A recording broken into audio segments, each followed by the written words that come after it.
네. 자, 우리 앉았습니다. 네, 제발요. 앉으시죠. 자, 나이로 했을 때 우리 선생님께서 나이로 눌러주시죠. 자, 앉으십시오. 계시고 제가 이석하실 때. 아니야. 왜? 저는 고현님께서 시키는 대로 하겠습니다. 아닙니다. 자, 방송을 할 때 보통은 먼저 이석하는 사람이 무조건 끝에 앉아야 돼요. 네. 그래야 화면에 잘 나오기 때문에. 오세요. 이석하실 때. 어떻게 가위바위보해서 그러면 네, 진 사람은 가위바위보. 자, 잠깐만. 진 사람이 여기 할게 그러면. 네. 가위바위보. 가위바위보. 오빠.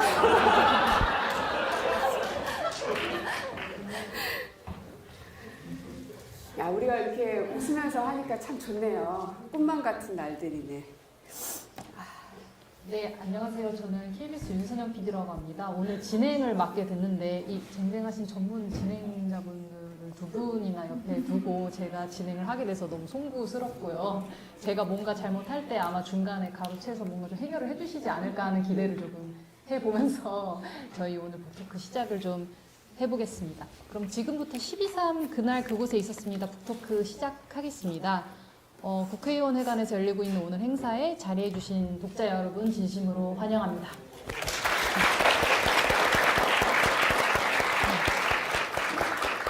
오늘 북토크는 KBS 그날 그곳에 있었습니다. 유튜브를 통해서도 생중계되고 있고요. 저는 오늘 사회를 맡은 KBS 교양 다큐국 윤선영 PD라고 합니다. 반갑습니다. 저희 12.3 그날 그곳에 있었습니다는 작년 12월 비상계엄 직후부터 계엄 현장에 있었던 123명 시민들의 증언을 채록하는 것을 목표로 인터뷰를 진행을 해왔습니다. 그렇게 만들어진 기록들을 유튜브 콘텐츠, 지상파 방송, 그리고 책을 통해서 저희가 소개를 해왔는데요. 오늘은 저희 책 출간을 기념해서 세 분의 대담자를 모시고 그날의 기억을 다시 되새겨보고자 합니다. 먼저 더불어민주당 고민정 의원 나와주셨습니다. 네.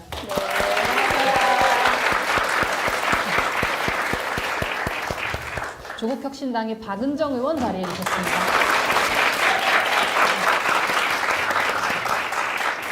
대통령실 안규령 부대변인 함께해 주셨습니다.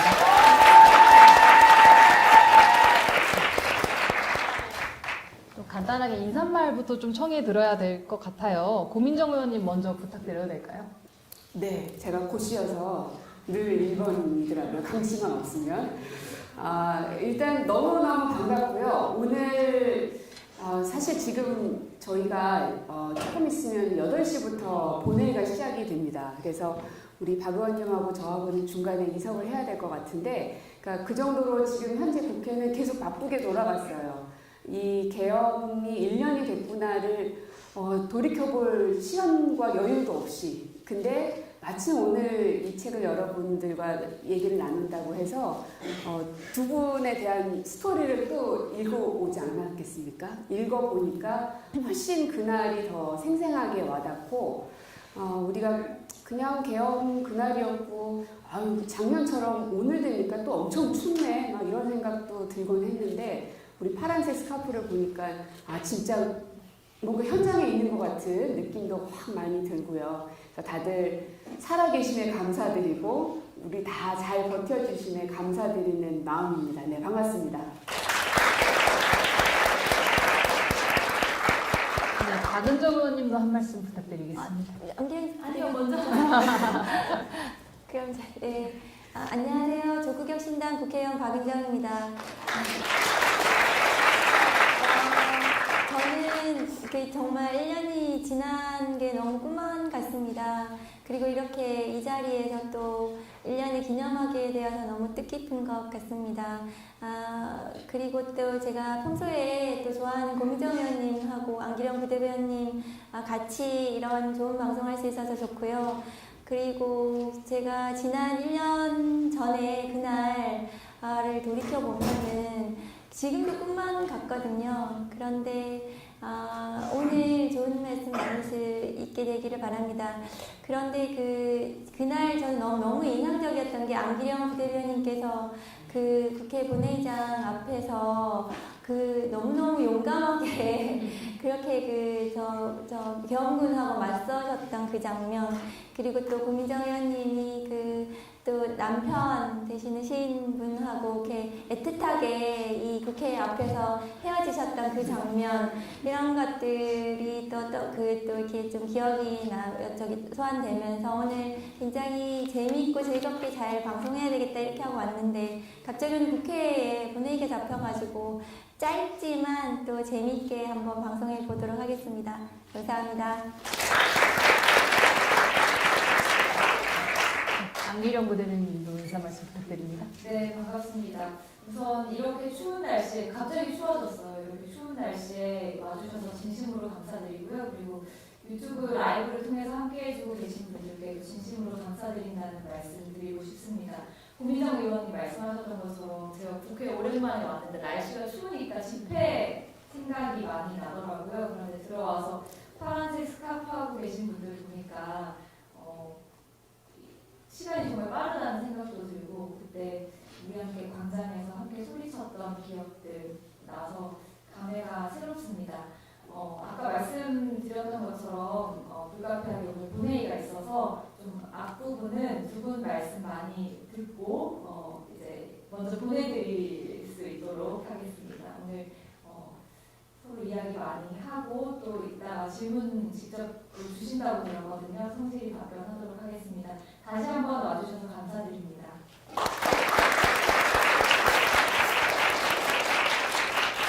네, 그럼 빠르게 한번 본격적으로 질문을 좀 드려볼 텐데요. 우선 저희가 123분의 목격자들을 인터뷰를 하면서 늘 드려왔던 공통 질문이 있었습니다.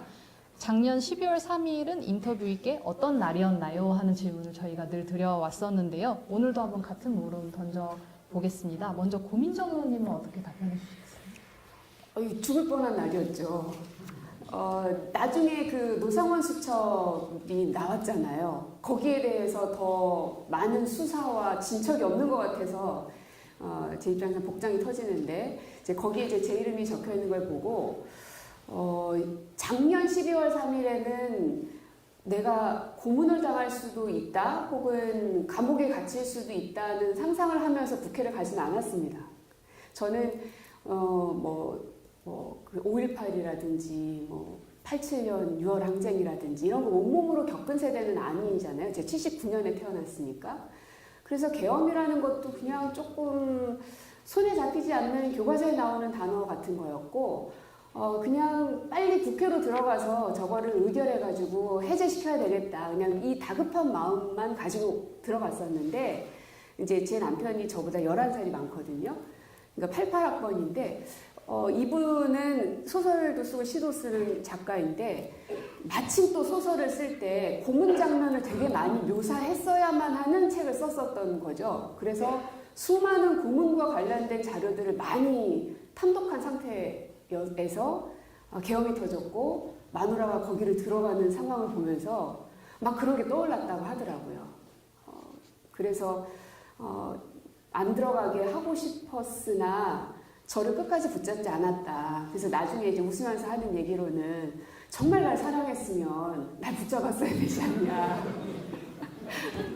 근데 이제 저는 굉장히 이제 발랄하고 아주 쾌활하게 저 경찰들을 다 무찌르고 난 안에 들어가서 이 표를 누르겠다 하는 그냥 일념 하나로만 이제 들어갔었거든요. 근데 사실 이제 들어가고 나서 여러 가지 그 상황들이 있기는 했지만 오늘 낮에 점심을 직원들하고 먹으면서 무척 춥더라고요. 바람도 많이 불고. 근데 어제 그제까지는 좀 따뜻했거든요.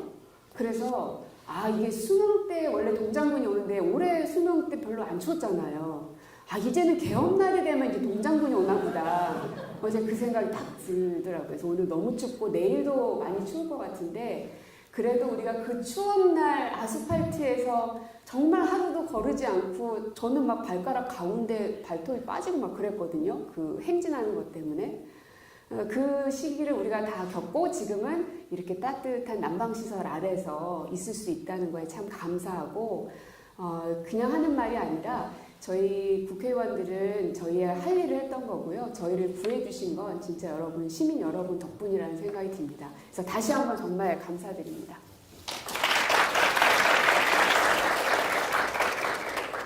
박은정 의원님은 작년 12월 3일 어떻게 기억하시나요? 그날 되게 평범한 날이었어요. 법사위가 있었고요. 그 명태균 게이트 때문에 굉장히 격렬하게 막 법사위에서도 또 막 국민의힘 의원들하고 논쟁하고 그랬던 것 같고, 그리고 좀 늦게 퇴근해 있었고 10시에 대통령 담화가 있다고 해서 그 창을 켜놓고 기다리고 있었거든요. 그런데 10시 넘어서도 그 담화를 하지 않아가지고, 그때 당시에 이제 지금도 그렇지만 국회 예산 정국이었거든요. 그래서 예산과 관련해서 아마 검찰 특활비를 전액 저희가 삭감을 하고 뭐 이런 부분에 대해서 아마 그 굉장히 비난하는 예산과 관련된 담화를 할 거라고 생각은 했는데 하지 않길래 또 노쇼인가 보다 이렇게 생각하고 자려고 했는데 갑자기 그 계엄을 선포하게 돼서 크게 생각하지 않고 이제 헌법을 찾아보고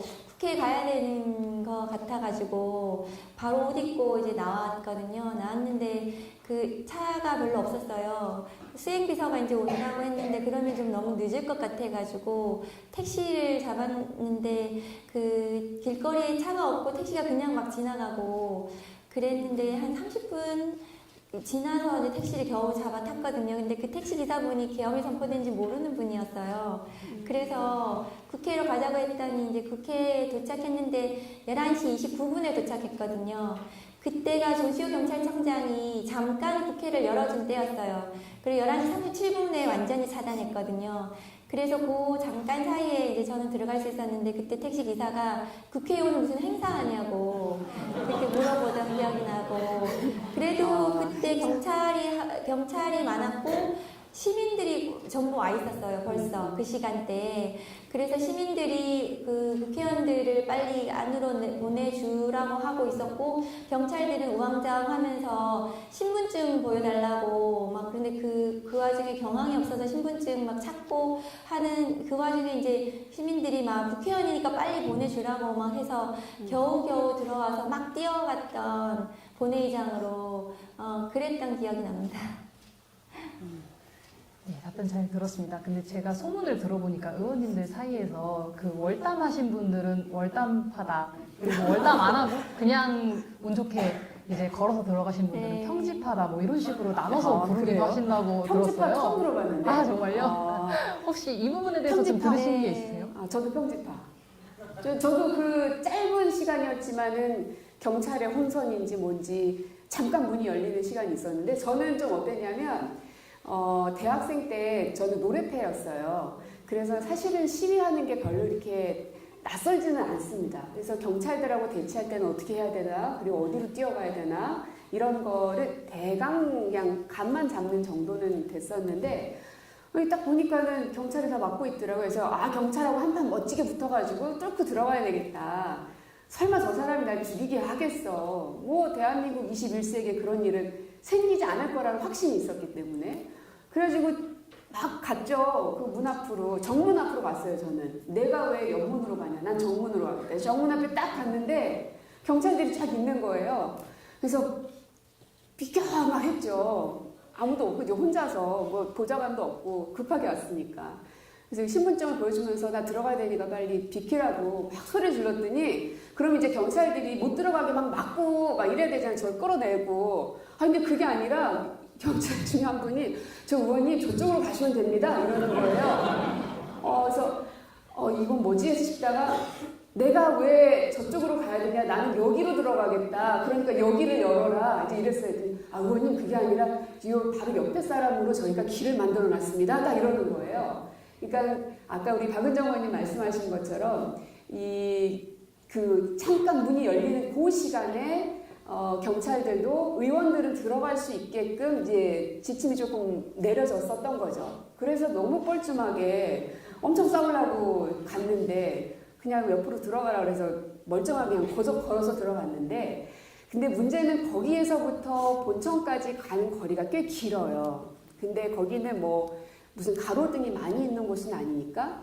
근데 그때 느낌은 굉장히 기괴했어요. 느낌이 깜깜하고 사람도 별로 없고, 그런데 저 앞에 본청에서는 곧 전쟁이 터질 것만 같은 그래서 괴기 영화를 보는 것 같은 느낌을 지울 수가 없었고, 그래서 본청 앞으로 쭉 들어갔는데 이제 거기서부터는 사람들이 막 옥신각신하고, 그때는 아직 계엄군들이 등장하지 않을 때였으니까. 근데 이제 본청 안으로 들어가지 않으면 내가 진입하지 못할 수도 있겠다 하는 생각 때문에 그냥 일단 막 뛰어 들어갔죠. 그래서 뛰어 들어왔는데 확실히 저희 민주당은요, 이제 민주화운동으로 인해서 감옥 갔다 오신 분들도 많고 저보다 훨씬 경험들이 많지 않겠습니까? 딱 갔더니 저는 그냥 추울 것 같으니까는 이제 긴 패딩 코트만 입고 뭐 아무것도 챙기지 않고 그냥 막 달려왔거든요. 근데 어떤 의원님은 속옷을 일주일치를 싸왔다. 어떤 의원님들은 이제 혈압약을 한 달치를 싸왔다. 연세가 있으시니까. 그래서 그러시는 거예요. 그래서 아니 오늘 이거 의결하고 끝내면 되지 왜 그런 걸 싸우셨어요? 그랬더니 그때부터 그분들이 하시는 이야기가 이거 순진하는 고의원. 우리 여기서 살아서 못 나가. 딱 이러는 거예요.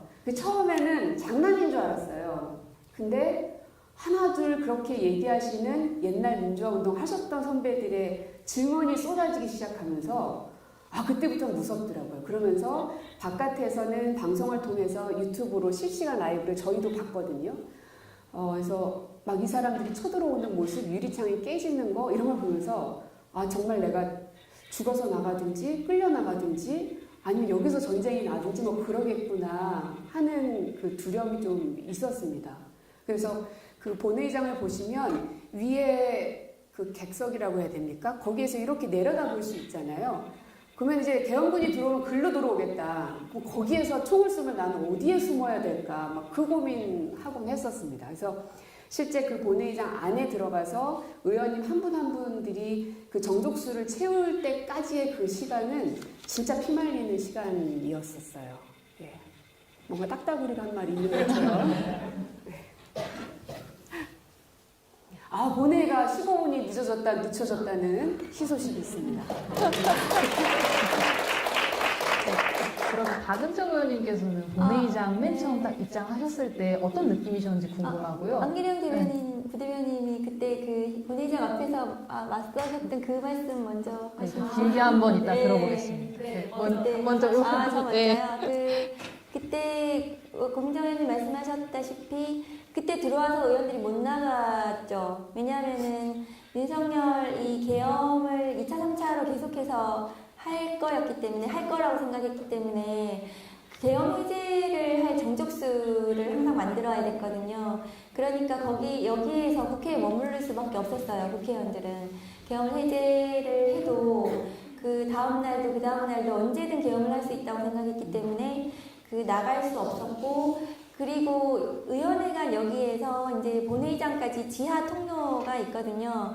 그래서 지하 통로를 통해서 저희가 가기도 했는데, 그랬는데 그게 막힐까봐 민주당 의원님들 많은 분들이 저희 조국신당도 그렇고 그 본회의장 안에 들어가서 주무셨어요. 그러니까 그 넓은 본회의장에 조명을 끄지 않은 상태에서 주무시는 거예요. 그래서 춥고, 그래도 의원회관에 있던 그 의원들은 그래도 소파에서 이제 이불 덮고 이렇게 좀 그래도 좀 자기 방에서 자기도 했는데, 그러면 혹시 그 지하가 막혀버리면은 못 들어가게 되면 150명이 안 될까봐 좀 지나서는 나도 저기 가서 자야 되나 이런 생각을 하기도 했어요. 탄핵 그 결의할 때까지는. 그래서 그때 굉장히 절박했던 생각이 나고, 제가 도착하고 나서 한 10분 있다가 헬기가 도착했다는 소식이 비저진들이 보내왔고, 실시간으로 영상을 저한테 계속 보내왔기 때문에 굉장히 절박했고, 의원들이 다들 흥분 상태였어요. 그래서 그 숫자를 세는데 계속 틀렸어요. 그러니까 자기들도 너무 막 떨리고 저희들도 그래가지고 어떤 의원님이 의안가에 이제 접수가 전산으로 이렇게 올라와야 하는데 시간이 좀 걸렸거든요. 의장님께서 이 절차를 잘 밟아야 된다고, 이런 긴장된 상태일수록 절차대로 해야 된다고 하셨기 때문에 그 말씀이 맞았고, 근데 시간이 좀 걸리니까 저희들은 좀 급해가지고 손으로 들으라고, 거수로 해야 된다고. 그랬지. 그래서 사진을 찍으면 된다고. 그렇게 해서 막 손들고 막 그랬어요. 그러니까 그랬는데 그 와중에 이제 그러면 안 된다고 막 하기도 하고 의장실석으로 막 올라가가지고 막 의장님한테 막 이렇게 막 큰 소리로 빨리 해달라고 막 또 하기도 하고 그러니까 지금은 이렇게 말로 하지만 그 당시는 너무너무 절박했었거든요. 그러니까 못할 수도 있다. 왜냐하면 헬기가 도착했을 때는 끝났다고 생각했거든요. 그러니까 들어오면 끝이라고 생각했기 때문에 그래서 그 시간에 빨리 해야 된다고 생각했고 굉장히 절박했습니다. 그런데 아주 천운이었던 것 같고 구분이 있었고 그리고 저는 국민들께서 지켜주셨다 생각하는 게 제가 사실은 정치를 하려고 했던 사람이 아니고 평생 그냥 공무원이었고 특별히 뭐 국민의 삶이나 뭐 국민을 위해서 내가 그 뭐 정치가의 어떤 그런 정체성을 가진 적이 한 번도 없었기 때문에 국민이라는 실체를 제가 잘 몰랐거든요. 물론 공무원을 하긴 했지만 그런데 탄핵 이후에 탄핵 선고까지 그리고 지금에 이르기까지 국민이라는 거 국민이 굉장히 존엄하고 그 국민의 힘을 받아서 우리가 정치를 하고 있구나 국민의 실체를 경험하는 정치인으로서 굉장히 저는 그 초선이지만 대단한 경험을 한 것 같습니다. 네, 말씀 감사합니다. 고민정 의원님께 질문을 아니 우리 이제 시간 조금 늘어났으니까 우리 조금 안부 먼저 대신에 들어볼까요? 한번 그 부대변님께서는 그날 뭐 하고 계셨어요?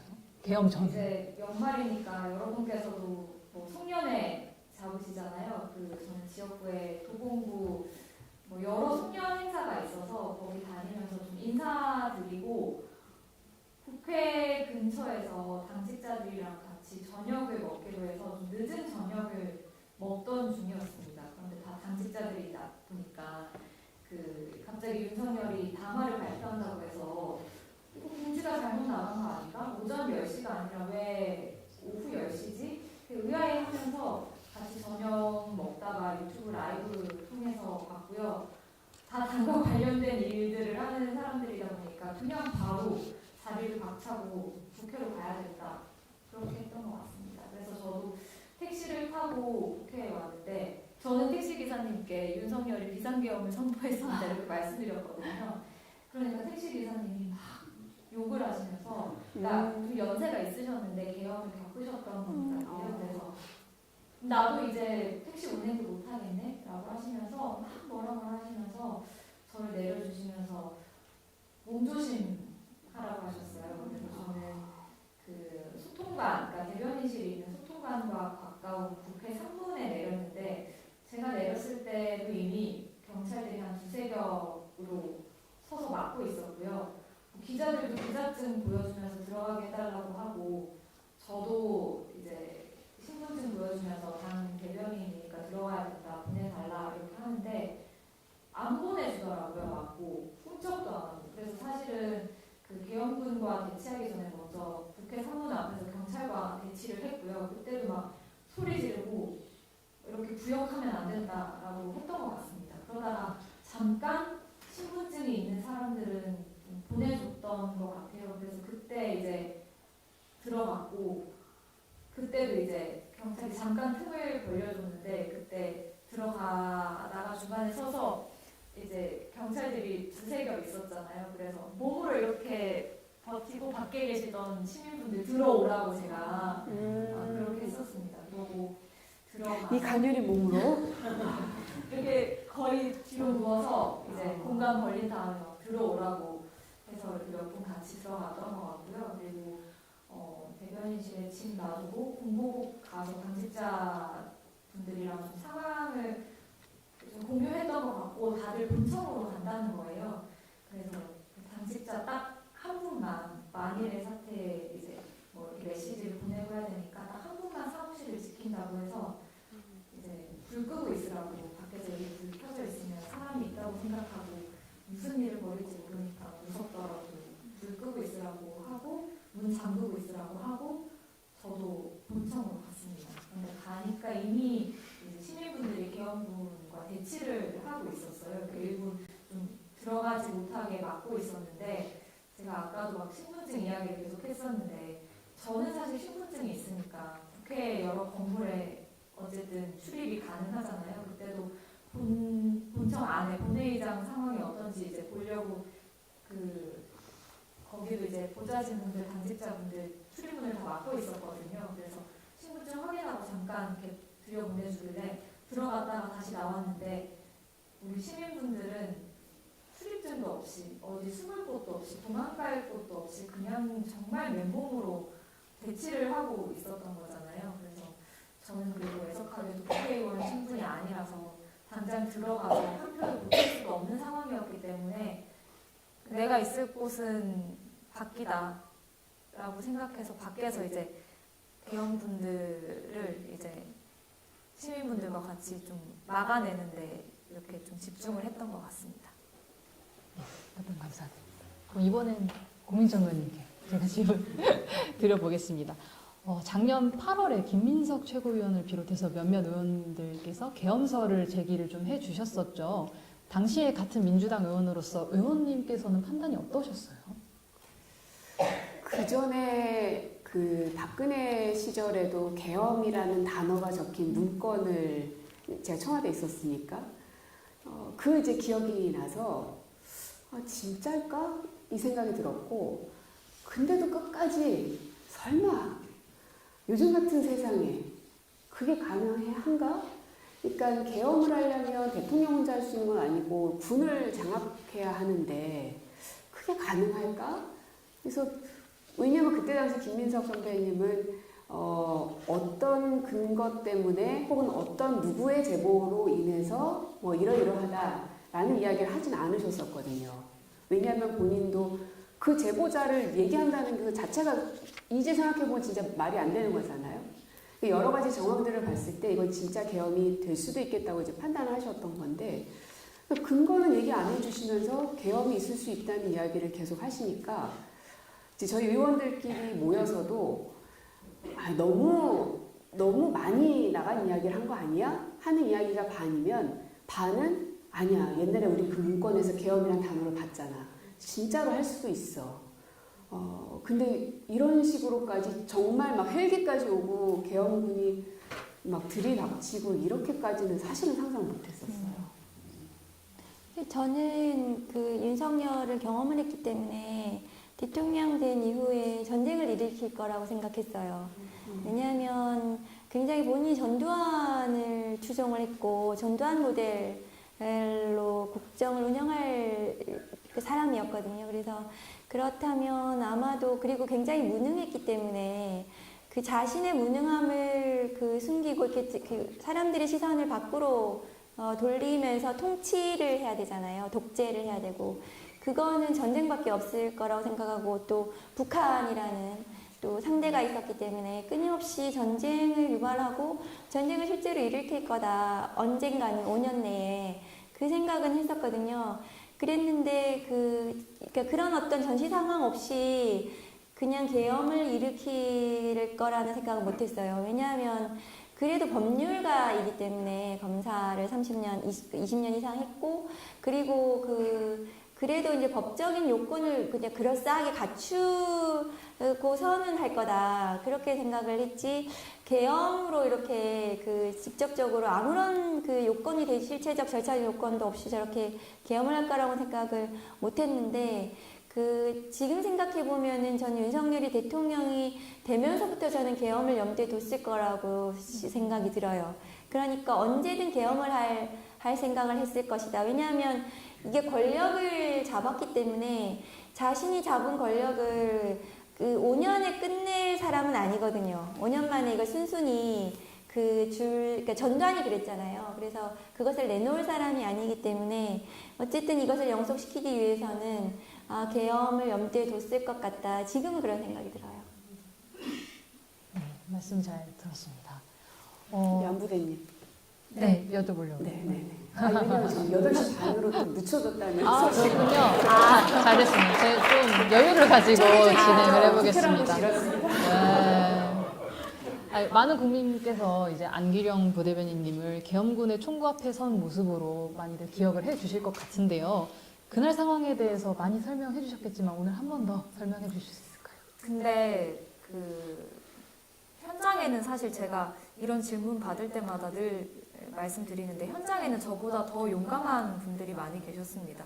여기 이제 두 의원님들 보좌진 분들도 오셨는데 그 당시에 민주당 보좌진 중에 한 분은 계엄군과 다 대치를 하다가 결혼식을 일주일 앞둔 상황이었는데 이마가 찢어지는 일도 맞아요. 있었고 막 다들 넘어지고 뭐 부러지고 했거든요. 그래서 사실 그 뭐 사진이나 영상이 이제 많이 주목받기는 했는데 제가 그냥 당연히 해야 할 일을 했고 더 용기 있고 용감했던 분들이 많았기 때문에 조금 그런 게 민망하기도 하고 송구스럽기도 합니다.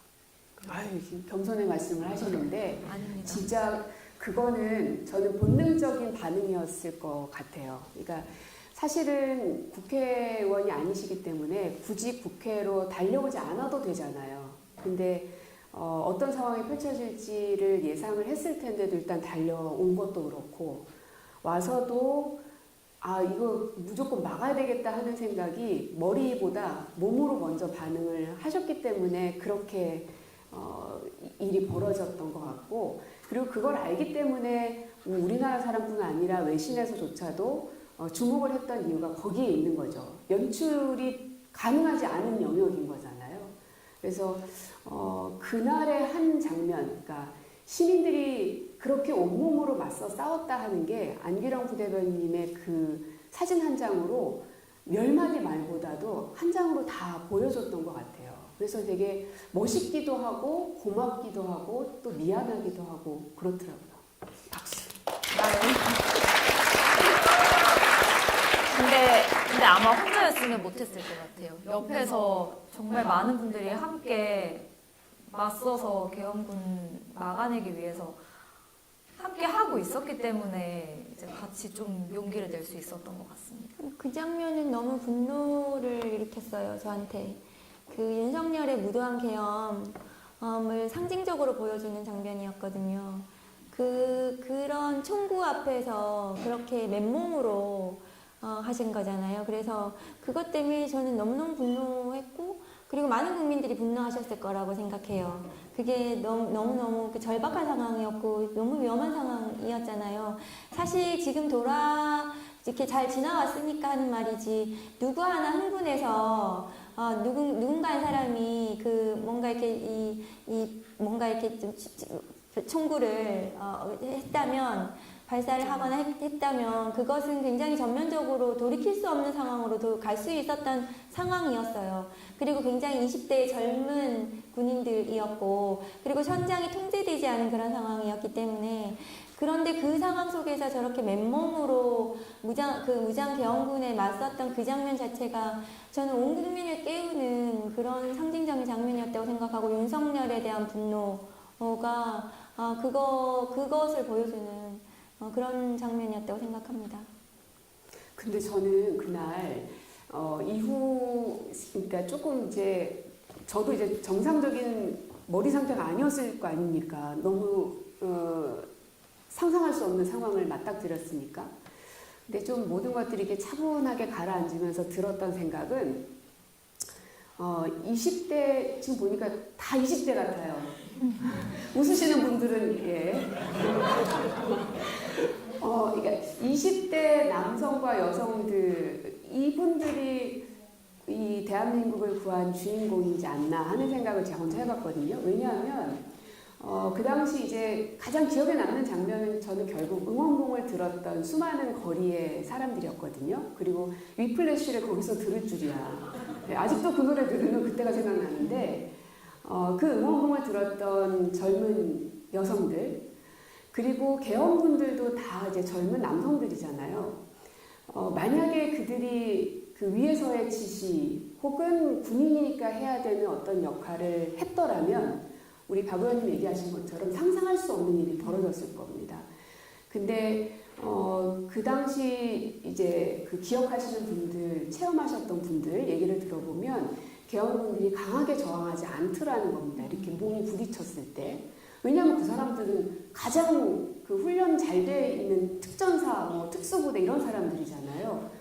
완전히 적을 섬멸할 수 있는 모든 기술을 습득하고 있는 사람들인데도 불구하고 시민들한테는 내가 총을 쏘면 안 된다. 혹은 저 사람들을 다치게 하면 안 된다 하는 생각들이 그 20대 청년들한테 있지 않았을까. 그래서 이 윗단위에 있는 이 사람들은 문제이긴 하지만 그 수많은 그 20대 남성들 그리고 또 바깥에 있었던 수많은 20대 여성들 이 친구들이 나라를 구한 주인공들이구나. 그래서 이 사람들한테 더더욱 많이 빚을 졌구나 하는 생각이 전 많이 들더라고요.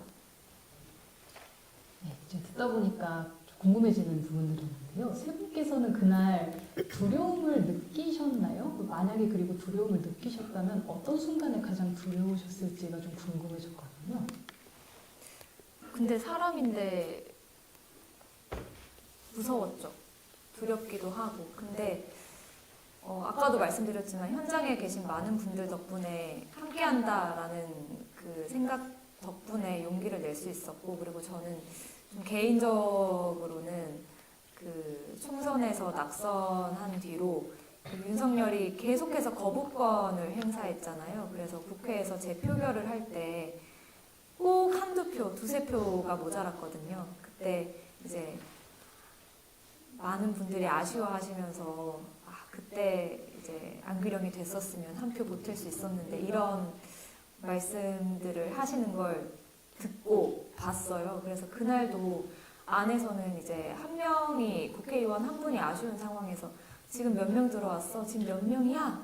아직 안 됐어? 막 이런 외침들이 오가는 와중에 계속 그런 부채감이 드는 거예요. 지금 내가 당장 들어가서 한 표를 행사할 수 있으면, 내가 한석 채울 수 있으면 좋았을 텐데 모든 게 이제 지난 그 총선에서 낙선한 나의 탓인 것 같다 이런 생각이 많이 들었고, 그래서 이걸 오늘 막아내지 못하면 역사의 죄인이 될 것 같다라는 생각이 들었어요. 그래서 그런 게 좀 두려움보다 더 컸던 것 같습니다. 아니 지금 이재명 대통령이 지키고 있는데 더 중요한 일 하시고 계시죠. 그러지 않아요? 네. 박수 한번 보내주세요.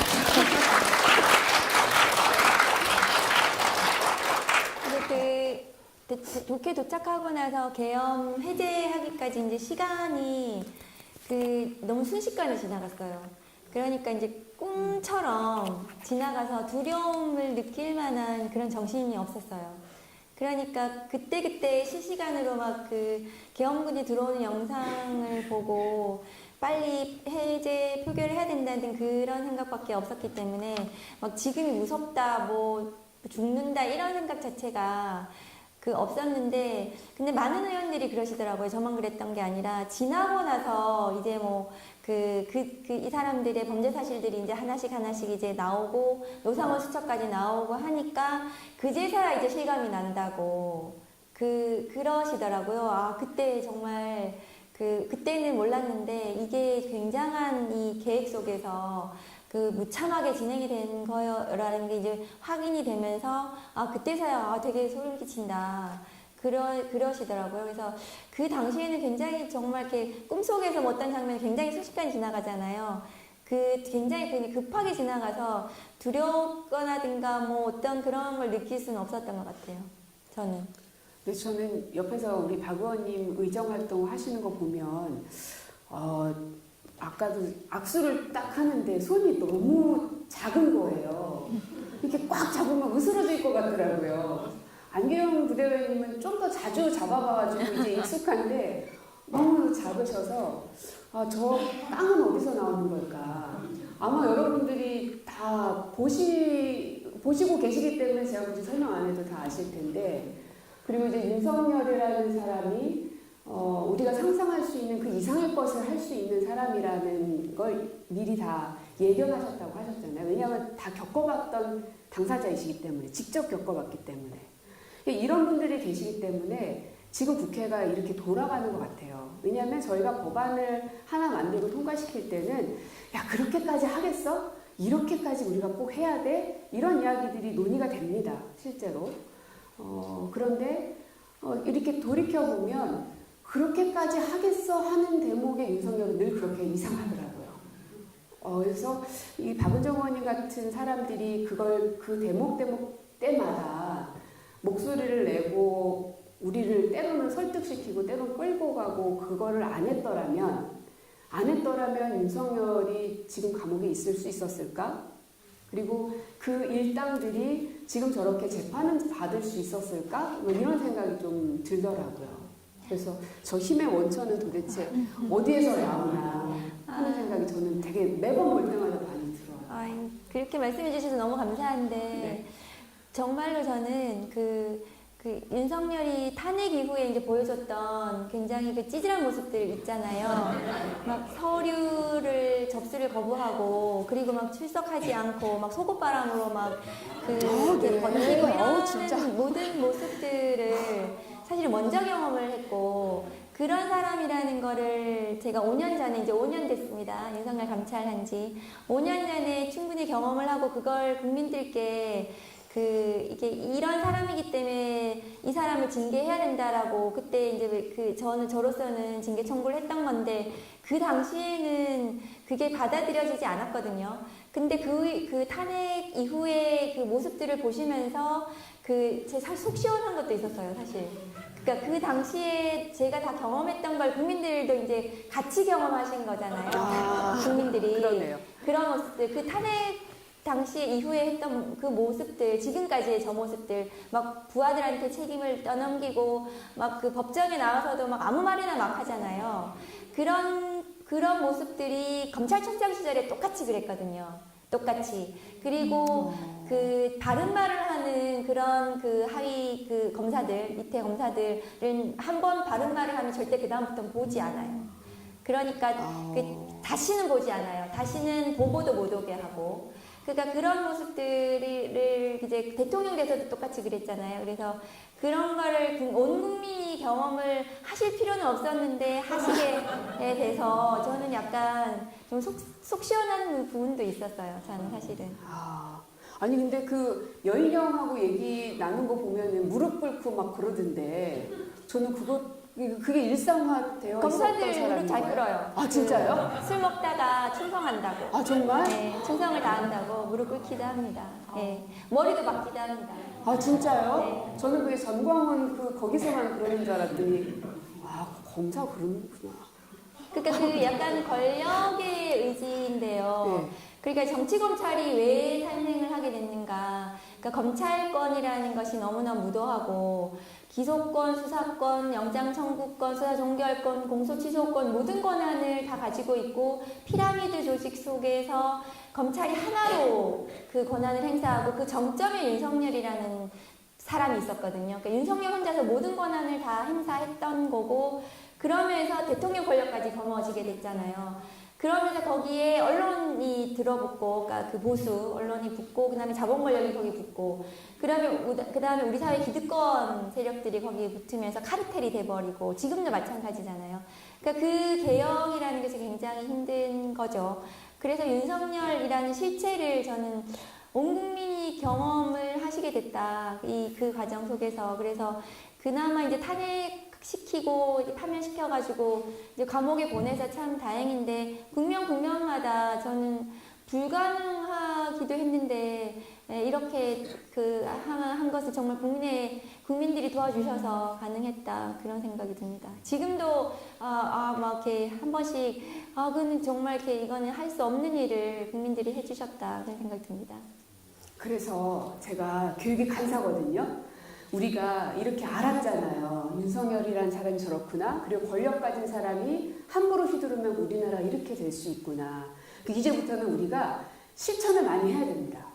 그래서 지금 국회에서는 이제 윤석열에 대한 단죄는 계속 진행이 되고 있으니까 그건 그거대로 두더라도 여전히 내란이 끝나지 않았다고들 판단하고 계시잖아요. 근데 그게 국민의힘을 향한 화풀이로 되기보다는 진짜 적재적소에 타격을 줄 수 있어야 된다고 생각하거든요. 국민의힘이 밉다기보다는요, 그들이 극우와 혐오 세력을 뭐라고 해야 됩니까? 이 안으로, 제도권 안으로 가지고 들어왔다는 게 가장 큰 위험의 상황이고요.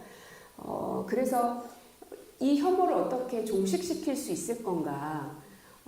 거기에 대해서 여러분들이 좀 같이 힘도 모아주시고 머리도 맞대주셔야 될 것 같습니다. 실제로 혐오 집회나 혹은 혐오 현수막이나 이런 게 난무하잖아요. 눈을 어디다가 돼야 될지도 모르겠어요. 그래서 조만간에 그런 현수막은 걸지 못하게 하는 법안이 저희 국회에서 통과가 될 거거든요. 대신에 이제 저희 의원들도 좀 불편해요. 그동안에 우리를 홍보했던 현수막까지도 못 걸게 되거든요. 근데 그거를 감내해서라도 이 혐오 현수막을 제거하려면 그 방법밖에 없지 않나 하는 논의가 거의 마지막 단계까지 와 있고요. 또 혐오 집회도 진짜 제가 광화문에 가끔 이렇게 지나가면은 거기서 성조기 들고 하는데 왜 그렇게 성조기를 들고 하는지 모르겠어요. 그렇게 좋으면 미국으로 가시든지 뭐 그러면 좋겠는데 근데 이제 그분들이 학교 앞에 어린이들이 다니는 그 곳에 일부러 가서 혐오 발언들을 합니다. 근데 그게 중국인이 됐든 일본인이 됐든 미국인이 됐든 그 사람에 대한 혐오로 가면 안 되거든요. 그러나 중국 정부나 미국 정부 혹은 정책에 대해서는 비판할 수 있죠. 물러나라고 할 수도 있죠. 그러나 지금의 현상은 그냥 이유 없는 혐오입니다. 근데 그게 왜 그래서 이제 그 혐오 집회를 못하게 하는 법도 저희 이제 교육위에서 통과시키려고 준비를 하고 있는데 이 말씀을 계속 왜 드리냐면 우리들은 그걸 겪었고 여기 계신 분들은 절대로 그런 일은 벌어지면 안 돼. 윤석열 같은 인간은 다시는 탄생되면 안 되라고 알고 있지만 지금의 어린 청소년들과 유아 이 아이들은 유튜브에 완전히 노출되어 있거든요. 그래서 반쪽짜리 정보만을 가지고 세상을 바라보는 게 너무나 많습니다. 그럼 학교 선생님이 이거를 어떻게 바로잡아주느냐? 못 바로잡아줘요. 왜? 교사들은 학교에서 정치적인 발언을 못하게 돼 있거든요. 그러면 부모님들은 해줄 수 있냐? 엄마 말 듣습니까? 엄마가 뭐 하지 말라고 하면 더 하죠.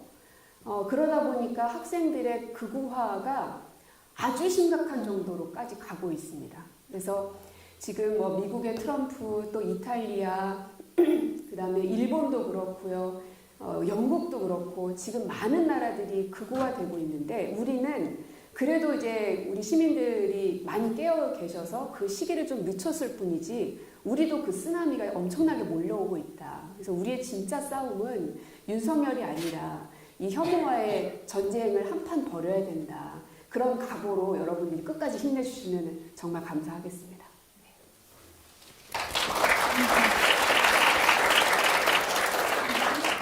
그럼 개업날로 살짝 한번 돌아와 봐서요. 그날 혹시 다들 퇴근은 언제 하셨나요? 그 당일은 못 하셨을 것 같은데요. 못했죠. 가셨어요, 집에?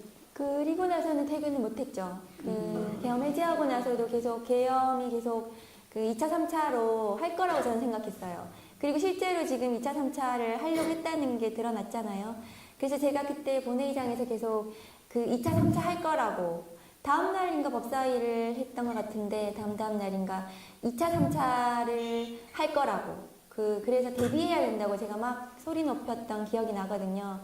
그래서 아마 퇴근은 못하고 계속 여기서 자고 먹고 했던 것 같아요. 다들. 네.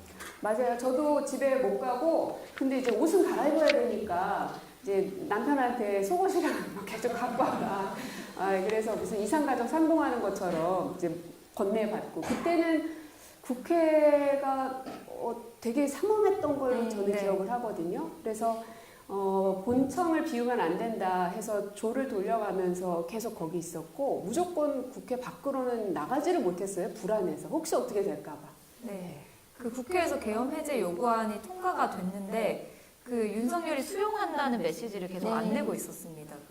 한 새벽 4시쯤 맞아요. 넘어서 수용은 하는데 의결 정족수가 안 돼서 좀 기다려달라 뭐 이런 식으로 이야기를 했던 것 같아서 다들 그리고 어딘가에 군인들은 대기하고 있다라는 뭐 제보도 있었고요. 그래서 다들 좀 걱정하고 불안하고 하면서 그냥 계속 국회에 있었던 것 같습니다. 그리고 당시에 이제 당에서 바로 4일 오전에 의원총회도 있었던 것 같고 여러 회의가 열렸고요. 그리고 제가 기억하기로는 그날 오후에 그리고 저녁에 그 국회 본청 앞 계단에서 시민분들과 함께하는 규탄 대회도 있었고요. 그래서 저도 한 5일 정도에 집에 잠시 갔다 왔던 것 같고 집에는 바로 못 들어갔고 이제 그 소통관 대변인실의 소파에서 자주 잤습니다.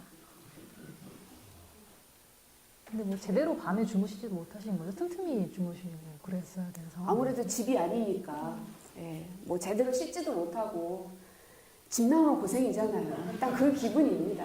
예. 그때 근데 대신에 이제 의원들 간의 우정이 돈독해졌는데요. 왜냐하면 이제 본청 의자에 앉아 있는 것도 한계가 있잖아요. 이게 체력에. 그럼 눕기는 누워야 되겠고 어떻게 누울 데가 없었는데 마침 카페트가 빨갛게 다 깔려 있지 않습니까? 그래서 거기 누우면 되겠다. 삼삼오오 이제 거기에 누워서 어떤 사람은 깊이 잠이 들기도 하고 그걸 어떻게 하느냐. 코 고는 소리가 굉장히 또 강력한 탱크 소리처럼 이제 들려요. 그럼 이제 의원들 사이에 이미 이제 몇 명 이렇게 리스트가 있습니다. 여기 사람들은 무조건 본청을 지키라 하지 말고 사무실에 가서 주무시라고 하자. 우리 모두를 위해서. 그런 이야기도 하고, 이제 먹을 것도 우리가 나가서 먹지를 못하니까 계속 이제 당직자분들께서 뭐 김밥이면 뭐 이런 거 공수해 주시고, 그러면 쿠키 한 쪽도 나눠 먹는 또 그 재미가 또 쏠쏠하고요. 그래서 이번 22대 국회는 계엄으로 인해서 훨씬 더 돈독하고 좀 따뜻한 우애를 나누는 관계가 됐다. 고마워해야 되나요? 네, 지금도 너무 윤석열이 미운 게 우리 한국 역사상 가슴 아픈 날들이 많잖아요. 뭐 4.3이라든가 5.18이라든가. 근데 12.3이 그런 날이 된 거잖아요. 사실은 어떻게 2024년도에 전두환을 꿈꾸면서 그런 일을 벌일 거라고 생각을 하겠어요. 그런데 이 날이 그러니까 내일이잖아요. 그러니까 내일이 그 매년 이렇게 기억이 날 거잖아요. 우리 역사상 하나의 이제 생채기를 내버린 날이잖아요. 그래서 너무너무 믿고, 그래서 저는 이제 앞으로 고미정 의원님께서는 우리 이제 후세대들이 극우화되지 않고 바르게 건강하게 이념을 가지고 이렇게 살아가야 되는 거를 이제 고민을 하시는 건데, 저는 이제 제가 윤석열 하나 어떻게 해보겠다고 정치를 한 거라 가지고 윤석열이 사면이 돼서는 절대로 안 된다는 생각을 하고, 그렇죠. 그래서 사면 감형 복권을 금지하는 법을 법사위 어제 소위에서 통과시켰습니다.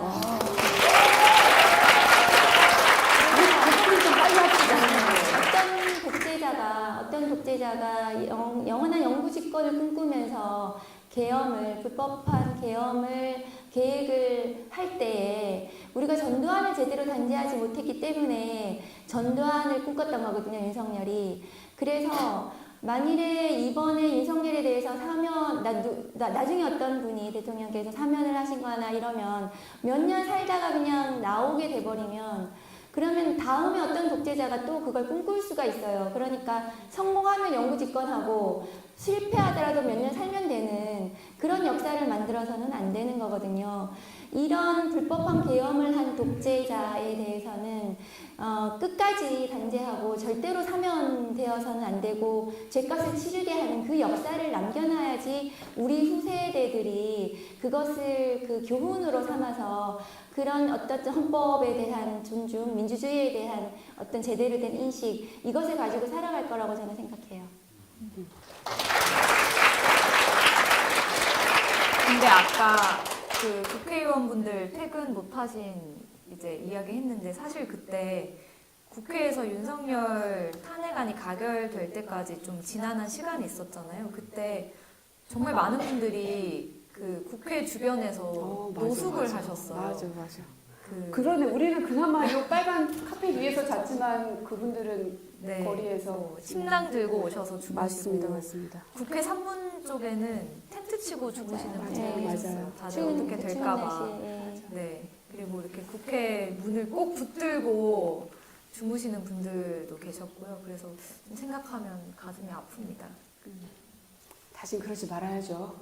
그러니까 14일 날 탄핵소추 표결이 되고, 그리고 탄핵 선고가 날 때까지, 그때까지도 정말 너무너무 힘들었어요. 조마조마하고 탄핵 선고가 빨리 나지 않아가지고 헌법재판소 앞에서도 국민들께서 너무너무 마음고생도 많이 하셨고, 또 진짜로 몸으로도 힘드셨고, 그러니까 그게 4월 4일 날 선고가 날 때까지도 진짜 고생 많이 해주셨다는 생각이 들어요. 네. 말씀하신 대로 계엄의 여파가 상당히 길게 갔잖아요. 그러면 오늘 대담자분들께서는 그 긴 시간 중에 어느 날이 혹시 가장 기억에 남으시는지 그 점도 좀 궁금하거든요. 하나 꼽기 어려우시죠? 너무 길었어가지고요. 아니 뭐 저는 그냥 그 당일날을 가장 뭐 잊을 수가 없고 상상할 수 없는 일이 벌어졌고 그리고 우리가 다 어떻게 될 수도 있었겠구나 뭐 이런 생각들 그리고 두 번 다시 이런 일이 반복되지 않게 하려면 어떻게 해야 되나 그리고 아까 말한 것처럼 왜 이날이 되면 이렇게 추운 것일까 그때 참 우리 추웠었지 그리고 서로 다른 생각들을 갖고 있는 사람들이 모두 다 그 계엄에 대해서 내란에 대해서는 한 마음으로 다 연대하고 손을 잡고 같이 광화문에서 정말 용광로처럼 녹아 들어갔었던 그 순간들이 진짜 감동이고요. 전 세계 시민들 가운데서도 이런 정도의 민주주의에 대한 이해도가 높고 체감하고 그걸 실제 이렇게 실천하는 사람들은 정말 없는 것 같아요. 그거는 제가 여러분이어서 하는 얘기가 아니라 전 세계 많은 시민들이 그렇게 판단을 하십니다. 그래서 여러분들 충분히 자부심 가지셔도 좋고 한때는 왜 그랬잖아요. 나는 대한민국 국민인 게 자부심인데 윤석열 당시에는 왜 이렇게 외국에만 나가면 뭐 자꾸 부끄러운 장면들이 막 나오니까 왜 그 부끄러움의 몫이 내가 해야 되냐 막 이런 불만이 있었는데 이제는 더는 그러지 마시고 그 자랑스러움을 마음껏 펼치셨으면 좋겠습니다. 네.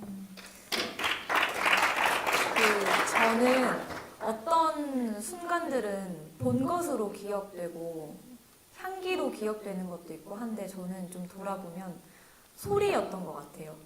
그 12월 3일 비상계엄이 선포되고 국회에 왔을 때 헬기 소리, 군합발 소리, 그리고 보좌진 분들, 당직자분들, 그리고 시민분들의 외침 이런 게 기억이 많이 남고 그리고 나중에 국회에서 윤석열 탄핵안이 가결됐을 때 그리고 헌법재판소에서 파면 선고가 내려졌을 때 다 소통관에서 들었는데 아마 두 분도 들으셨을 거예요. 국회 앞에 정말 많은 분들이 모여서 함께 했었잖아요. 그 집회 현장에서 와 하는 함성 소리가 저 멀리에서부터 정말 크게 들려오는 거예요. 그 소리를 아직도 잊을 수가 없습니다. 저는 이제 탄핵 선고하던 날 왜냐하면은 5년 전에 제가 윤석열 감찰하고 그 징계 청구를 했을 때 그때 굉장히 그 고생스러웠어요.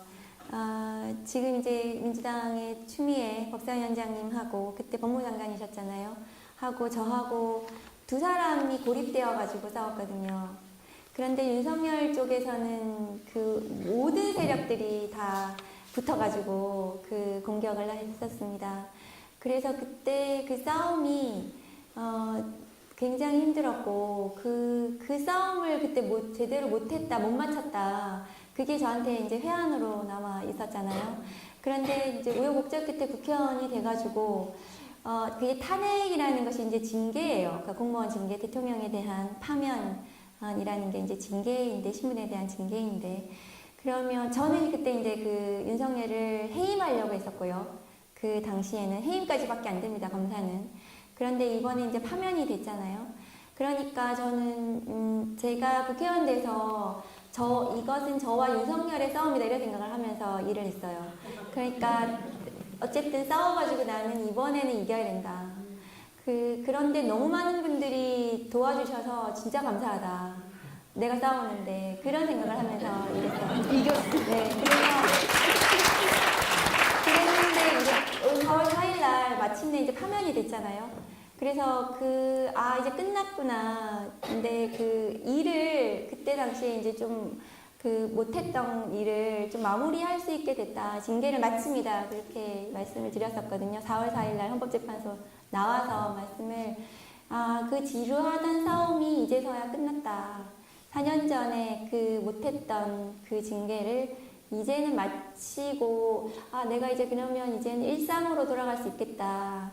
그렇게 생각을 했거든요. 그래서 4월 4일이 저는 가장 기억에 남는 날이었던 것 같습니다. 저기 책을 갖고 오셨습니다. 네. 그래서 제가 제목을 저렇게 징계를 마친다고 했더니 많은 분들이 이해가 간다고 그렇게 말씀을 해주시더라고요. 그래서 이게 싸움이라는 게 윤석열이라는 개인이었지만은 이게 검찰 권력하고의 싸움이었던 거거든요. 근데 국민들께서 다 너무나 공감을 해주시고, 그리고 그 실체에 대해서 경험하시면서 어떻게 싸워야 되는지를 국민들이 같이 해주셨고, 그러면서 이기는 경험을 하게 해주신 거잖아요. 그리고 그 4월 4일까지 항상 웃고 다녔어요, 저는. 항상. 왜냐하면 기싸움에서 검사들이 이제 우리가 조사를 할 때 우리가 이제 기싸움에서 지면 안 되거든요. 그래서 이게 압도해야 되는, 윤석열이 막 이렇게 하잖아요. 그게 이제 검사들이 하는 짓입니다. 그래서 계속 웃으면서, 그러니까 뭔가 계속 밀리기도 했지만 저희들이 항상 웃으면서 내가 이기고 있다는 모습을 보여드려야 국민들께서도, 지지자들도 우리가 박은정의 얼굴을 보니까 괜찮아, 우리가 이기고 있는 것 같아, 이렇게 생각을 하실 거라고 생각하고 항상 웃으면서 이렇게 지내려고 했었거든요. 그랬는데 어느 지지자께서 제가 그때 이제 아침 방송에 나가서 우리가 이기고 있다는 모습을 보여드리기 위해서 제가 항상 웃고 다닌다고 말씀을 드렸더니, 저 때문에 이기고 있다고 생각할 수 있어서 고맙다고, 우리가 이기고 있다는 생각을 할 수 있게 해줘서 고맙다고 그런 문자를 보내셨어요, 저한테. 그래서 이렇게 웃고 다니는 게 저를 위해서도 그랬지만은 국민들께, 지지자들께도 필요하고 도움이 됐구나, 그런 생각이 들었습니다. 저희는 내년 예산도 이겨야 되기 때문에 지금 이제 표결을 하러 가야 될 것 같습니다. 8시 반입니다. 네, 많은 박수 부탁드리겠습니다.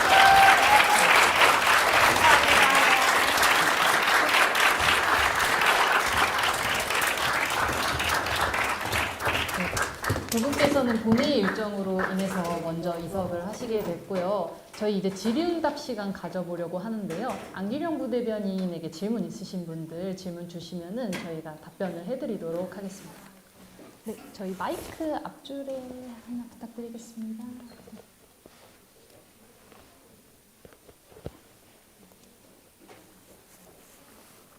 네, 마이크가 지금 오고 있네요. 네. 저희 저기 앞줄에 앞에, 계신 까만색 외투 입으신 선생님께 부탁드리겠습니다. 맨 손 한번 앞줄에. 들어주시겠어요? 네. 안녕하세요. 저는 고양시에 살고 있는 29, 만으로 28살 박은주라고 합니다.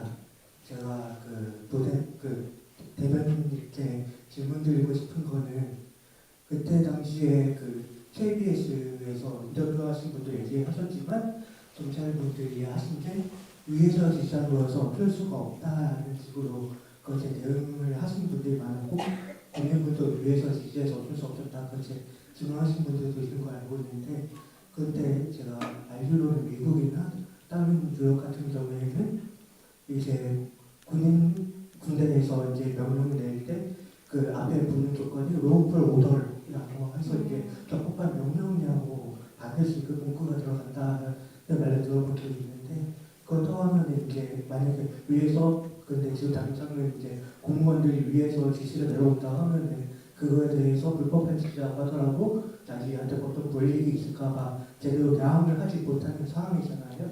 그렇다고 하면은 그때 인터뷰하시는 분도 얘기했던 부분인데, 이거에 대해서 미국의 다른 나라들처럼 그거에 대해서 저항권을 보장을 해야 된다는 그 의견이 있었는데, 그거에 대해서는 어떻게 생각하고 계시는지 궁금합니다. 그래서 저희 정부에서 이제 공무원법에 대해서 의무 복종 관련한 부분 개정하는 것으로 알고 있고요. 좀 돌이켜보면 저도 나중에 좀 임무에 소극적이었던 군인들이 있었다라는 소식을 듣고 좀 안타깝고 가슴이 아팠는데, 어쨌든 국회에 무장한 군인들이 들어왔고 그들의 총각 칼은 국가와 국민을 지키기 위한 것들이 아니었잖아요. 그러니까 국민과 국민을 그렇게 대치하게 만들었던 그 원인을 먼저 탓해야 된다라고 생각을 하고, 네, 그렇게 생각하고 있습니다. 그리고 아까 제가 처음에 말씀드렸던 것처럼 이제 위법한 지시에 대해서는 거부할 수 있는 그 관련해서는 저희 공무원법 개정한다라는 말씀 드리겠습니다. 네, 또 질문 있으신 분 계신가요? 저 앞에 먼저 들어주시면 되거든요. 네, 먼저 한번 질문 청해 듣겠습니다. 좀 자극적인 질문일 수 있는데요. 그 대한민국이 실질적으로는 그 사형이 폐지된 국가지 않습니까? 혹시 원포인트 사형 가능성이 있을까요?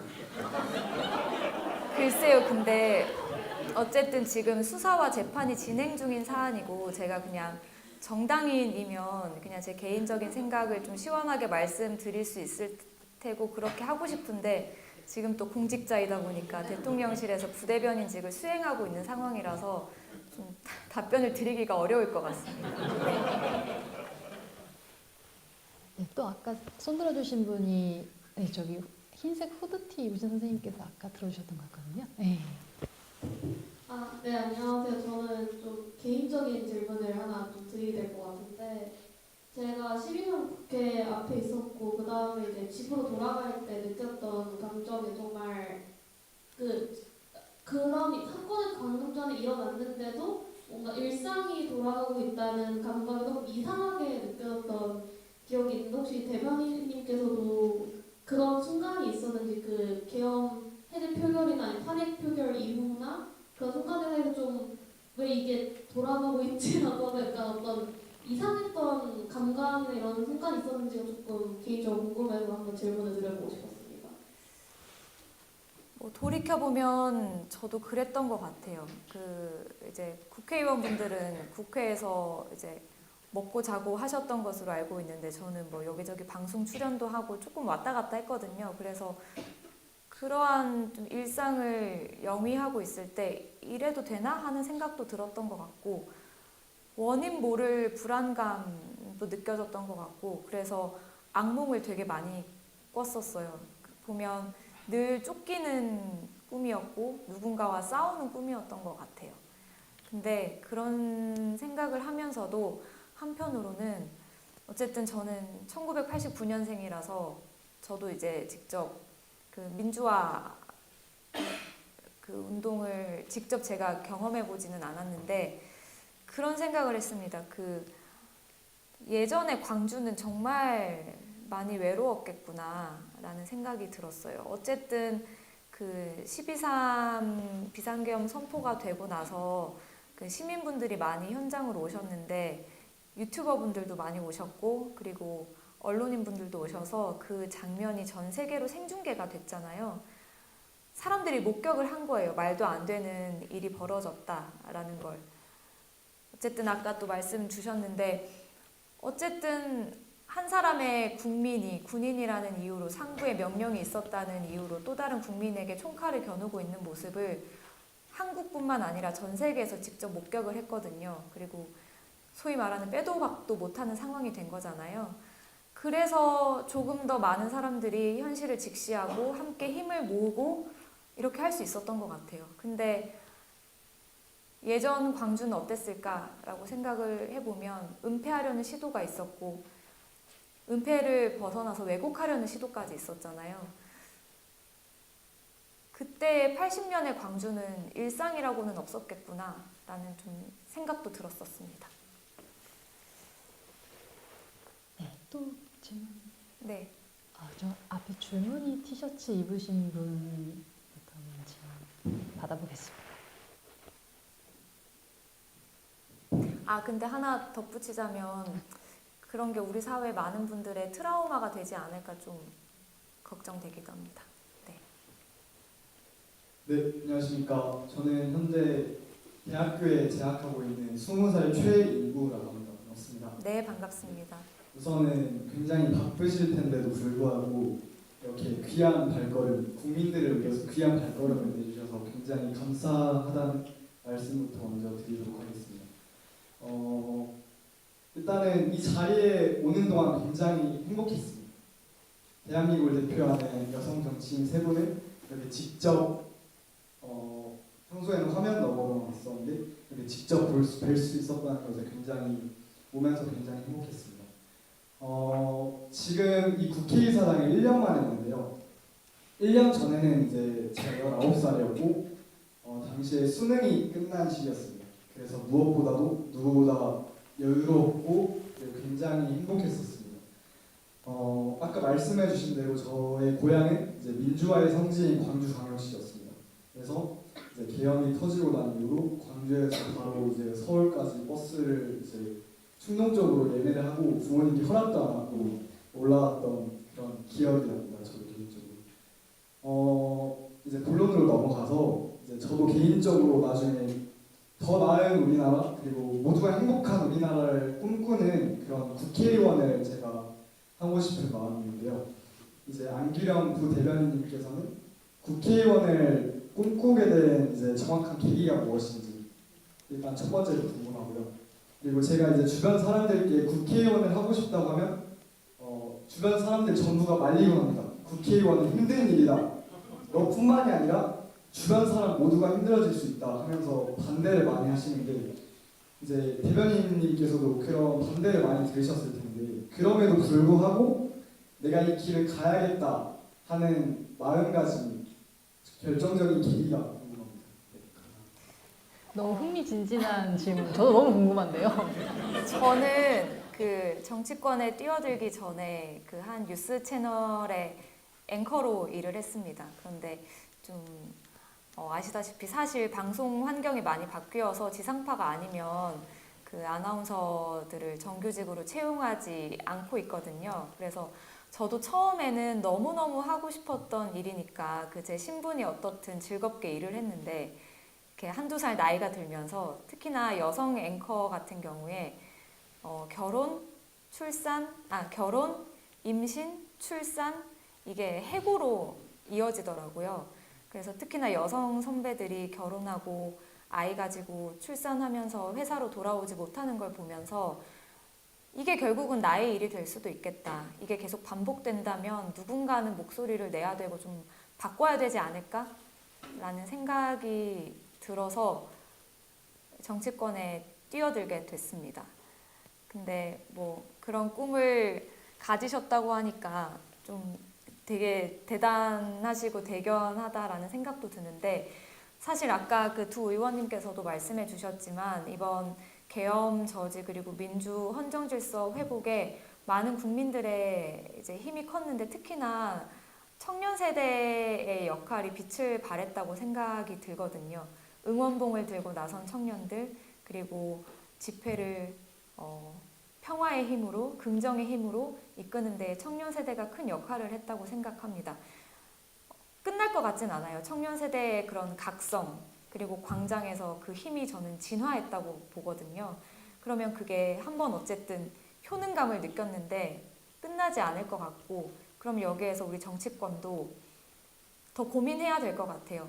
단순히 청년들을 위한 정책을 만들어서 던져주는 게 아니라 이 청년들을 실제 현실 정치에 뛰어들게 하는 방법, 어떻게 하면 더 문턱을 낮출지, 어떻게 하면 문을 더 넓게 개방할지 이런 거에 대한 좀 고민이 실질적으로 이루어져야 된다고 생각을 하고 저는 그 청년 세대들의 저력을 보여줄 때가 얼마 남지 않았다라는 생각이 듭니다. 네, 응원하겠습니다. 근데 혹시 정치하겠다고 주변에 알리셨을 때 가족분들이나 친구분들이 좀 우려하진 않으셨어요? 어머니는 걱정 많이 하셨는데 솔직히 아버지는 그냥 뭐 약간 언젠가는 할 것 같았다. 너의 성격이면 약간 이런 느낌으로 그냥 하고 싶은 일은 해야지 라는 말씀을 주셨던 것 같아요. 네, 또 질문 한 번 더 받아보겠습니다. 저희 까만색 패딩 입으신 분께서 먼저 들어주실까요? 네, 안녕하십니까. 우선 강의를 너무 잘 들었고요. 저는 경희대학교에 재학 중인 박서준이라고 합니다. 반갑습니다. 반갑습니다. 그래서 계엄 전국 이후에 민주당과 지금 현 정권의 노력으로 서울 처리가 굉장히 잘 되고 있는 상황이라고 생각을 합니다. 그럼에도 불구하고 청년 세대에 있어서 남녀 간의 갈등이 매우 첨예하게 심화되고 있는 상황인데요.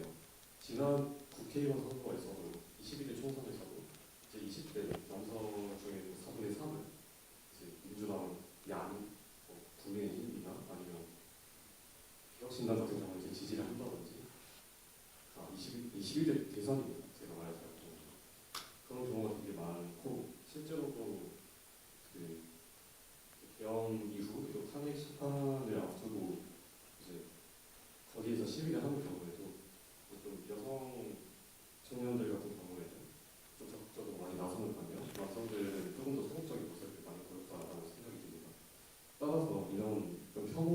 청년이 조직 되게 많이 증식되고 있던 사회에서 온라인 상에서 어떤 혐오 표현을 어떻게 규제를 하는지가 굉장히 중요한 문제라고 생각을 하는데 이전에 그 현수막 같은 경우에는 이제 신문에서 보이는 어떤 혐오를 좀 방지하기 위함이었다고 한다면 민주당은 앞으로는 온라인상에서 또는 커뮤니티, 유튜브 같은 정제되지 않은 환경에서 혐오 표현이나 혐오 담론이 계속해서 재생산되고 커지는 것을 어떻게 방지할 노력이 있으신지 궁금해서 질문을 드렸습니다.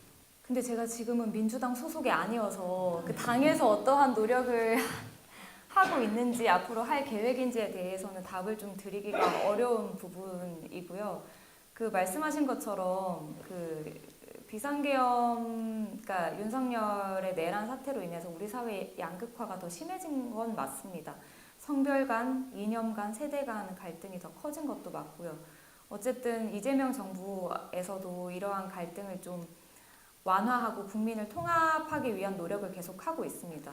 대통령께서도 대통령이 되신 다음에 나는 민주당의 대통령이 아니라 국민 모두의 대통령이다라는 말씀을 천명하신 바가 있거든요. 그런 통합을 위한 노력을 계속 하고 있습니다. 특히나 저도 이제 조금 나이가 들긴 했지만 청년 당사자로서 특히 이런 그 남녀 갈등에 대해서 조금 더 확대 재생산하는 면이 없지 않아 있는 것 같아요.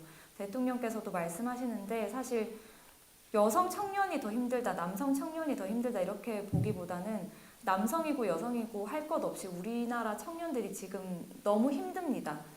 그래서 좀 청년 세대 모두를 아우를 수 있는 정책이 필요하지 않나. 그리고 그 과정에서 청년 당사자들의 목소리가 반영돼야 되지 않나. 아까 앞서 드린 답변과도 좀 상통하는 부분인데 이런 내란 저지 그리고 민주헌정 질서 회복의 과정에서 청년 세대들이 직접적인 역할을 많이 했기 때문에 앞으로도 더 이제 반영할 수 있지 않을까라는 좀 기대도 가지고 있습니다. 파란색 후드 입으신 분이 아까 손 들어주셨는데요. 저 또한 그 12월 3일 날 국회 앞에서 서 있던 이제 시민 중 한 명이었거든요.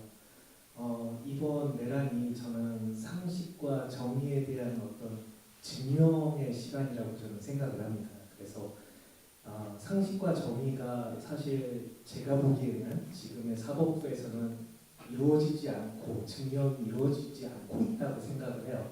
그러면 국민들이 직접적으로 증명할 수 있는 건 결국 선거라고 생각을 하는데 제가 특정인은 지칭하지 않고 그리고 또 대변인님 지금 대통령실 소속이시니까 그냥 이렇게 돌려서 한번 여쭤보고 싶은데 그 1년이 지나면 국민이 다 잊을 거다라는 그런 말들을 오고 가는 그런 당사자가 있었습니다.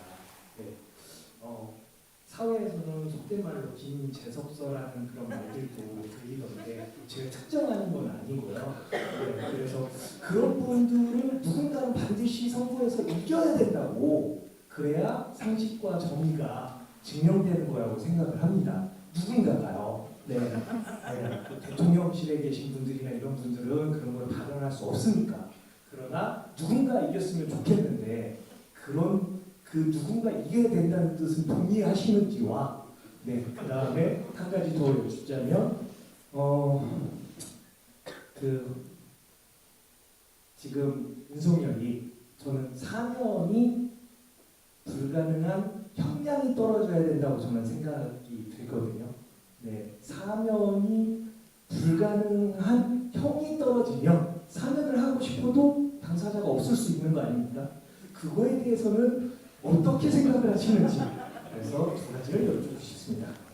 죄송하지만 저도 사인으로서는 이렇게 하고 싶은 이야기가 많은데 아까 말씀드렸다시피 공직자 신분이다 보니까 좀 여러 가지 지켜야 될 것들이 있습니다. 그래서 제가 답변 드리기는 좀 부적절한 것 같고 질문이라기보다는 그냥 의견, 조언으로 받아들이겠습니다.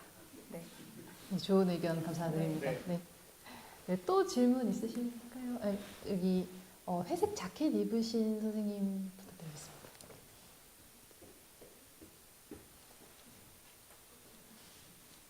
네, 안녕하십니까. 인천에서 올라온 강인구라고 합니다. 12월 3일 날에 국회 앞에 나가셨던 많은 분들과 다르게 저는 그때 군인 신분이었었습니다. 그래서 멀리서나 그냥 응원하는 식으로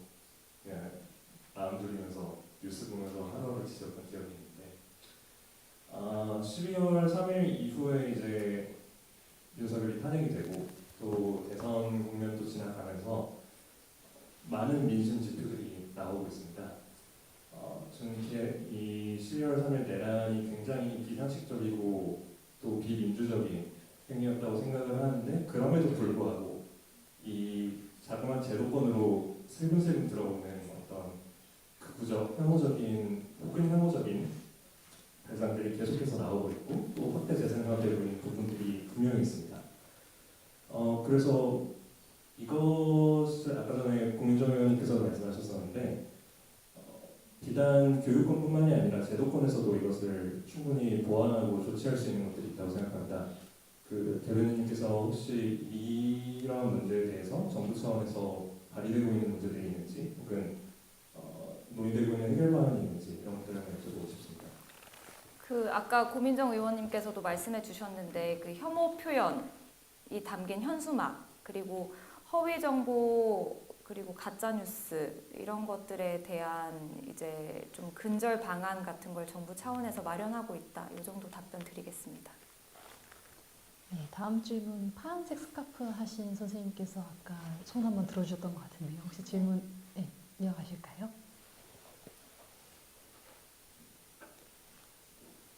안녕하세요. 안녕하세요. 저는 조금은 분위기에 안 맞는 질문일 수도 있는데 이재명 대표 후보부터 대표님 그런 대통령 되기까지의 어떻게 보면 백업 멤버로 쭉 있으셨잖아요. 그러면 같이 지내시면서 많이 달라진 점이나 아니면 항상 이런 부분은 항상 똑같으시구나 뭐 이런 거라든가 상사를 바라볼 때 느끼셨던 점들을 좀 궁금하게 생각하고 있습니다. 그리고 그 자켓 항상 애착 자켓처럼 하시는 옷이 많이 없어요. 다들 굉장히 잘 어울리시는 말씀해 주셨습니다. 그 대통령께서는 제가 봤을 때 크게 변한 부분은 없는 것 같습니다. 근데 그냥 제가 느끼기에는 최근에는 하시고 싶었던 일을 하고 계셔서 좀 행복해 보이세요.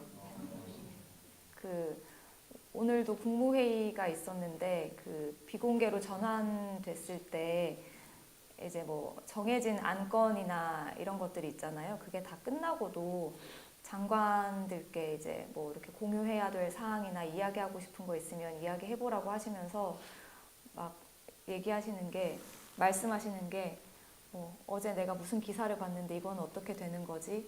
내가 어디서 무슨 이야기를 들었는데 이거는 뭐 확인이 가능한 건가? 막 이런 질문을 계속 하시더라고요. 그래서 옆에 이제 계시던 다른 참모분과 함께 너무 기사도 많이 보시고 너무 이런 받는 메시지도 잘 확인하시고 모든 것에 너무 많은 것에 관심이 많으신 것 같다라고 이제 좀 그냥 우스갯소리로 저희끼리 이야기를 했거든요. 늘 이제 뭐 국민들 먹고 사는 문제에 정말로 관심이 많으시고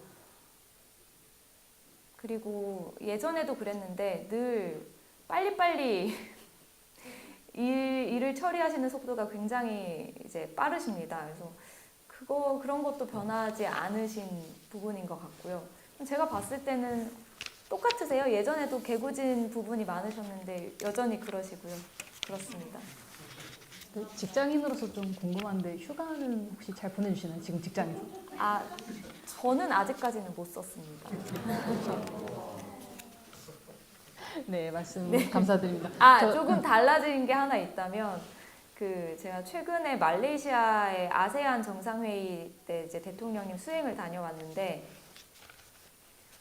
그냥 뭐 대통령 되시고도 일 잘하시고 말씀도 잘하시고 이제 능력을 보여주시니까 대통령다우시다라는 생각을 늘 하고 있었는데 이제 그 해외에 가서 각국의 정상들과 함께 나란히 서 계시는 걸 보니까 우리 대통령님 진짜 대통령 같다라는 생각이 들더라고요. 그거는 사실 국내에서 당대표 하실 때 이제 뵙지 못했던 모습이라서 그건 좀 다르게 느껴졌던 것 같습니다.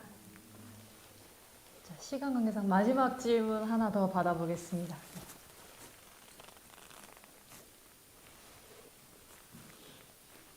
예, 그 한기령 대변인이 우리 편이라는 게 참 좋다는 생각이 들어요. 너무 감사하고요.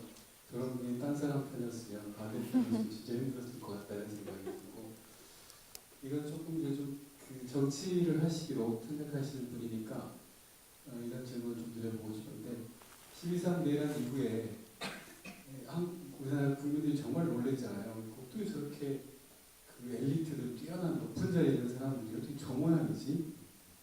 어떻게 우리가 저런 사람들을 믿고 이렇게 살아왔을까? 이런 생각을 많이 하게 되거든요. 그래서 정치를 이제 하시고 길게 이제 우리나라를 어떻게 좋게 만들어야지라고 하는 그런 고민들을 많이 하실 테니까 이런 문제는 도대체 왜 이렇게 높은 자리에 있는 사람들이 저렇게 이상한 사람들인 것인가? 그런 이유는 어디에 있고 앞으로는 그럼 어떻게 해야 될까? 저런 사람들이 좀 저렇게 안 가게. 그러니까 꼭 뭐 정치뿐 아니라 뭐 거의 모든 분야에 사람들이 높이 올라갈수록 전부 이상한 거예요. 도대체 저게 사람이야 이런 말이 나올 정도로. 근데 이런 건 도대체 어디서 이런 사태가 생겼을까? 그리고 우리 사회가 정말 앞으로 좀 더 좋은 나라가 되려고 한다면 이런 건 어떤 식으로 해서 바꿔야 되는 걸까? 그런 고민 혹시 있으신가요? 있죠. 그리고 정치인들이 만들어가는 게 아니라 함께 만들어가는 거라고 생각합니다. 저도 사실은 태어나면서부터 그냥 당연히 자유라는 걸 누리고 살았잖아요. 근데 저도 그 겪지 않았으면 좋았을 일이지만 윤석열의 이 내란 사태를 겪으면서 정말 그 민주주의라는 게 단 한 사람 그리고 주변의 소수에 의해서도 쉽게 무너질 수 있는 거구나. 폭주로 인해서 이렇게 쉽게 흔들릴 수 있는 거구나 라는 걸 저도 각성이라고 해야 되죠. 깨달았던 것 같습니다. 아까 그 혐오 표현 말씀하셨는데 사람들이 사실 정치라고 하면 막 그런 좀 심한 말, 뭐 혐오 표현이 오가고 내 것이 아니라고 생각하고 듣기 싫고 뭐 사실 뭐 뉴스 보기 싫고 막 이런 말씀들 많이 하시잖아요. 근데 사실은 우리가 그 윤석열의 내란 사태를 겪으면서 사랑하는 사람을 잃을 뻔했고요. 우리 나라를 잃을 뻔했고 나의 일상, 자유를 잃을 뻔했거든요. 근데 정치는 그냥 소수의 잘난 정치인들 몇몇이 하는 게 아니라 우리 모두가 저는 함께 하는 거라는 걸 이번 일을 겪으면서 다 함께 깨달았다라는 생각이 듭니다.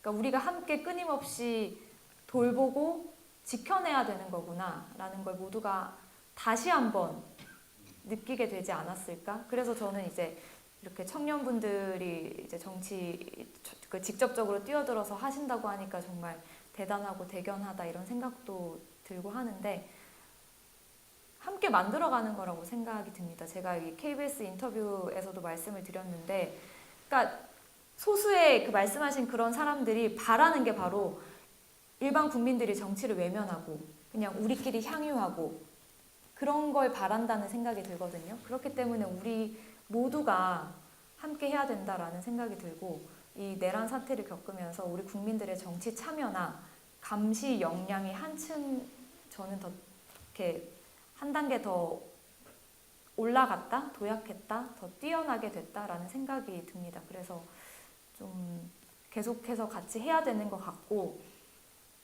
사실 우리 정부도 노력하고 있고 대통령께서도 늘 하시는 말씀이 그거잖아요. 정치는 정치인들이 하는 것 같아도 결국은 국민들이 하는 것이다 라고 하시면서 오늘도 국무회의 때 이제 장관들 그리고 참모들 다 현장의 목소리 들어야 된다. 청년들 목소리 들어야 된다라고 하셨거든요. 저는 인상 깊었던 게 그 안에서 정말 다들 열심히 일을 하시는데 그 대통령실에 그 김용범 정책실장께서 이제 요즘 뭐 청년들 취업하기 힘들다, 뭐 비정규직 문제 이런 거 말씀하시면서 뭐라고 하셨냐면 이걸 그냥 단순히 한 비서관실에서 해결할 수 있는 문제로 보아서는 안 된다. 우리가 잘 모르는 걸 수도 있다라고 하시면서 이렇게 대통령실의 회의에 들어와 계시던 분들한테 여기다 공부 잘하고 좋은 학교 나와서 정규직 생활만 해봤던 사람들 아니냐. 우리는 절대 알 수가 없다. 정말 이건 많은 비서관들이 함께, 많은 부처들이 함께 머리를 맞대고 현장의 목소리를 들으면서 해결해야 되는 문제다라는 말씀을 주셨거든요. 그러니까 대통령님도 그런 생각을 가지고 계시고 함께하는 참모들도 그런 생각을 가지고 있기 때문에 그래도 5년 안에 좀 다른 변화를 보여드릴 수 있지 않을까라는 생각이 들고 또 이런 질문을 주셨기 때문에 저도 이 자리에서 다시 한번 열심히 해야겠다. 이 정부의 공직자로서 그런 다짐을 하게 됩니다.